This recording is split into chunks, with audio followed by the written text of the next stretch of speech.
Let's be real. Most of us believe that what we do isn't as bad as what our spouse does. We excuse our own bad behaviors by attaching noble intentions to them, but when our spouse does something similar, we assume the worst. This pattern is a clear sign of being self-righteous in marriage.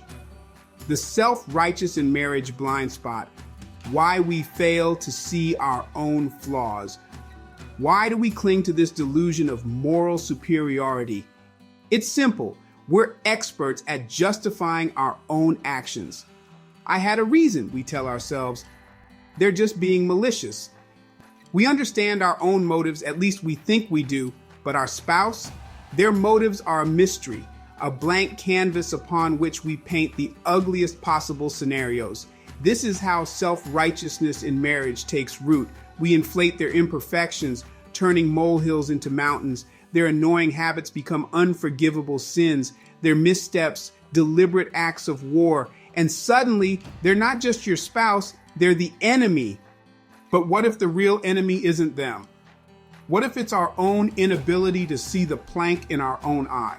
In this article, we'll uncover how self-righteousness in marriage blinds us to our own flaws, why we assume the worst about our spouse while justifying our own actions, and most importantly, how to break free from this destructive cycle using biblical principles. We forget that we're just as guilty. When we are on the receiving end of our spouse's inappropriate actions, we tend to forget one inconvenient truth. We are just as capable of the same behavior, but we don't see it that way, do we? We minimize our own wrongdoings while magnifying theirs. This is the core of being self-righteous in marriage, believing we are right while our spouse is wrong. Jesus addressed this hypocrisy head on. Matthew 7 verse 4 ESV. How can you say to your brother, "Let me take the speck out of your eye," when all the time there is a plank in your own eye? So why do we forget that we contribute to the very problems we complain about in our marriage? Simple. We judge our actions by our intentions, but judge our spouse's actions by their impact. This self-righteousness in marriage leads to unnecessary conflict and resentment. The dangerous game of justifying our own actions. Let's be real. Most of us believe that what we do isn't as bad as what our spouse does. We excuse our own bad behaviors by attaching noble intentions to them. But when our spouse does something similar, we assume the worst. This pattern is a clear sign of being self-righteous in marriage. We snap at our spouse. It's because we had a hard day. They snap at us. It's because they don't respect us. We forget something important. It was an honest mistake. They forget. They don't care about us. See the pattern? This is exactly how resentment builds and love erodes. If you continue connecting the wrong motives to your spouse's behavior, you are setting your marriage up for failure. Instead of treating them like the enemy, recognize the real enemy, your unwillingness to see yourself as part of the problem. Self-righteousness in marriage blinds us to our own shortcomings. Self-righteousness in marriage doesn't just harm your relationship. It keeps you from experiencing the love, peace, and unity God intended. If you're ready to stop the cycle of blame and start building a stronger, Christ-centered marriage, sign up for our weekly marriage replenishment tips. You'll receive biblical insights and practical steps to shift your mindset, deepen your connection, and invite God's transformation into your marriage. Click the link in the description of the video to sign up today. How to overcome self-righteousness in marriage and fix what we keep forgetting. 1. Stop assuming the worst about your spouse. Jesus makes it clear in Matthew 7:1-5 that we need to remove the plank from our own eye before pointing out the speck in someone else's. This means give your spouse the same grace you give yourself. Imagine your own actions under the same scrutiny you apply to your spouse. Would they hold up? Listen before jumping to conclusions. Instead of reacting to their words, hear their heart. When your spouse acts in a way you dislike, resist the urge to immediately judge. Instead, listen, truly listen. Attempt to understand their perspective, their pain, and their struggles. Pray for them instead of punishing them. Assume they are struggling, not attacking. Cultivate compassion. Choose compassion over condemnation. Remember, the same actions you put forth will be returned to you. Galatians 6:7-8. When you do this, you will stop painting your spouse as the villain and start treating them as a partner. Overcoming self-righteousness in marriage starts with humility and grace. 2. Let the Word of God transform you. The inner revolution.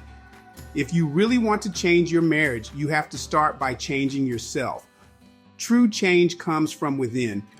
Romans 12:2 calls us to be transformed by the renewing of your mind. In other words, transformation begins in the mind. Stop feeding your marriage with worldly perspectives. Social media, TV shows, and toxic advice will only reinforce bitterness. Start filling your mind with biblical truth. The Holy Spirit is the only source of power that can truly renew your heart and marriage. Galatians 5:16. Ditch the worldly resources. Stop seeking validation and guidance from the fleeting trends and toxic narratives of the world. Embrace divine transformation. Immerse yourself in the Word of God. Let it reshape your thoughts, your attitudes, and your actions. Seek the power of the Holy Spirit. Rely on God's strength to overcome your weaknesses and cultivate a heart of love and understanding. Galatians 5:16. When we embrace biblical wisdom, we loosen the grip of self-righteousness in marriage and allow true love and understanding to flourish. 3. Stop connecting wrong motives. In Matthew 7:1-5, Jesus makes us aware of what we are doing when we connect wrong motives to our spouse's unlikable behaviors, attitudes, and actions. First, let me say that Jesus is not telling us to ignore or avoid recognizing inappropriate behavior. Instead, he is addressing how we approach and confront it. Examine your own motives first. Before assuming the worst about your spouse, ask yourself if you would want to be judged by the same standard. Separate actions from intentions. Just as you give yourself grace for your own missteps, extend that same grace to your spouse. Communicate with love and clarity. Instead of accusing, ask questions and seek to understand their perspective. When we choose to confront with humility rather than judgment, we create an environment where growth and healing can happen. Self-righteousness in marriage keeps us trapped in resentment, but you don't have to stay stuck. Sign up for our weekly marriage replenishment tips and gain biblical wisdom and practical steps to restore peace, love, and connection in your marriage. Click the link in the description of the video to start receiving your weekly tips today.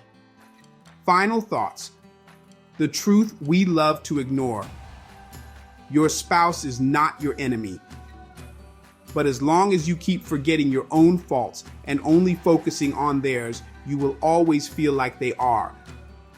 Self-righteousness in marriage makes us blind to our own flaws while amplifying those of our spouse. The key to a thriving marriage isn't getting your spouse to change. It's choosing to change yourself first.